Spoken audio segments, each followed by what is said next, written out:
The lieutenant governor of the state of Utah. And boy, the most significant thing that I heard in there, with some great comments, and several times this was referred to by various individuals, first by Mayor Biskupski as a historic moment and things to better serve the homeless. And as she indicated, that Salt Lake City, basically, it has gone back to the original two proposed sites, and those sites appear to be the High Avenue site, which is at 275 West High Avenue, that's about 14th South, and then also the location at 131 East on 7th South.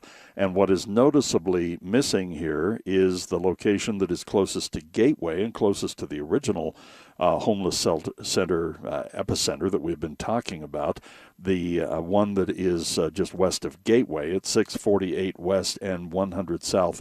But I think most notably, the location that is absent now from the list is 653 East Simpson Avenue, which is 23rd South, just off 7th East. And you might recall that it was a week or so ago that we were broadcasting from the front lawn of the Svaven family that lives right there in that area. And we do have Chris Svaven, who is on the line with us. And Chris, you are at that press conference right now. What is your reaction?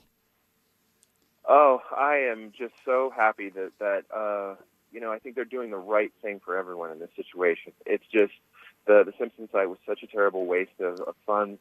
They're moving, I think, in a great direction because I think that gives them the opportunity to have two locations and have them well funded for caseworkers and mental health therapy, all the things you need to really make a difference.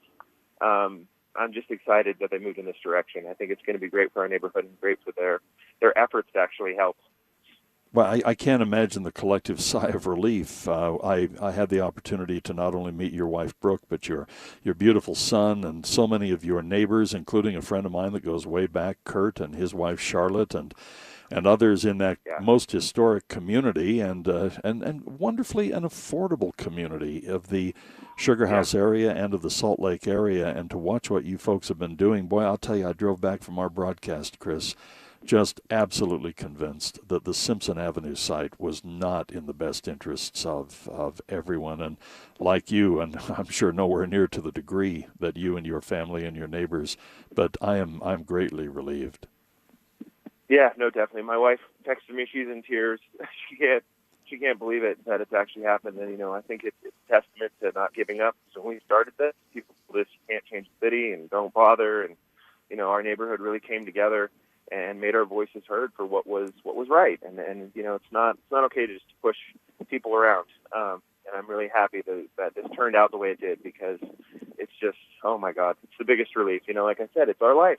It was the American dream. It was our life savings we put into that house and trying to live the American dream. And to hear something like that's going to be 75 feet away was just a real stress factor, to say the least. So, well, Chris, I was impressed.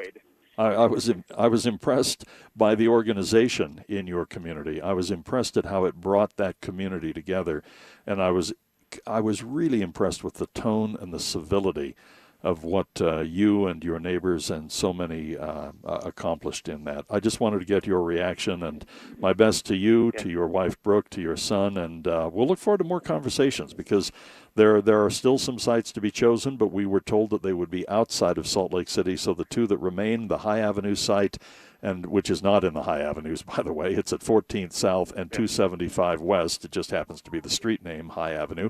And then also the location there on 7th South. So, Chris, I'll let you get back to listening to what is unfolding now, the question and answer period of the press conference. I wish you and your family well, and thank you for accommodating our broadcast last week.